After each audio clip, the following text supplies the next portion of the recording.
Better than takeout beef and broccoli. I'm really too nice. And this right here just hit different. Usually I don't really eat the food that I cook, but I made a little jasmine rice too, and it hit different. You see the finger right there, so you know it's fire. So first, I cut up some ribeye steak, right, really thin. I added an egg. Now we're gonna slide in with some chopped garlic, and then we're gonna add in some green onion and some ginger.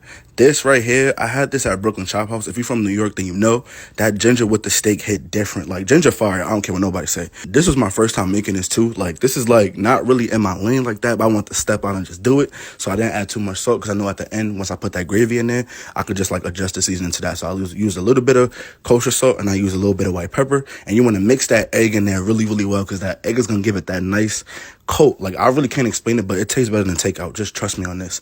Right now we're going to add in some cornstarch, right? So once you do that, you want to mix everything up. Let this marinate for about an hour. I'm going to say an hour, 30 minutes if you want to rush. Now there's a skillet with a little bit of avocado oil. I'm going to put my steak in there.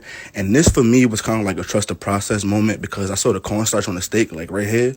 It looked crazy. And I'm like, dang, I'm about to mess this up. But my new process of recording the video when I'm doing something that I don't really know how to do and I'm just doing it for the first time, trust the process. Cooking is not supposed to be perfect. Trials and tribulations. And I'll always go through that, especially with something that I don't know how to make.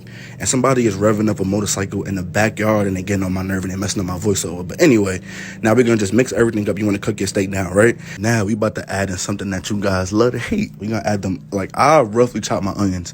I like the onion and broccoli and the steak on the same fork and I kind of wanted that crunchy onion. Just trust Uncle Bev is OD fire. Now I'm going to cook everything down, right? So I didn't want my onions to get too crazy, like too soft like that. So I just made sure to just like stir this up a little bit. And like ribeye steak takes 5 minutes to probably cook. So you don't want to overcook the steak because it's going to be rubbery. Right here is the perfect. You see some of that pink. Just get all of that when you're stirring it up. And it smells amazing. Like ginger, garlic, green onion, and regular onion hit so different. I took it out the pan, right? Now, this is not traditional, honestly. I saw somebody on YouTube do this. I don't really like chicken broth or beef broth or whatever. I use it because I have to, but I kind of want to go like the water route. Because to me, beef broth and all that broth really just be like water to me. I don't be tasting nothing. I don't know what y'all be tasting. So I added some water. Then I hit it with some better than bouillon, some brown sugar, some soy sauce. Now I'm going to add that in there. You want to stir this up because you want this to have all that flavor from the steak and everything like that with that ginger and stuff like that. Now we're going to add in the cornstarch slurry.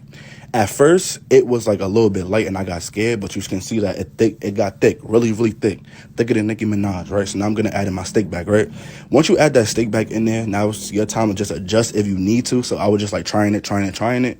It needed probably like a little bit more salt, so it's just a taste. But when I say a Chinese store can't see Uncle Bev, and I promise you that.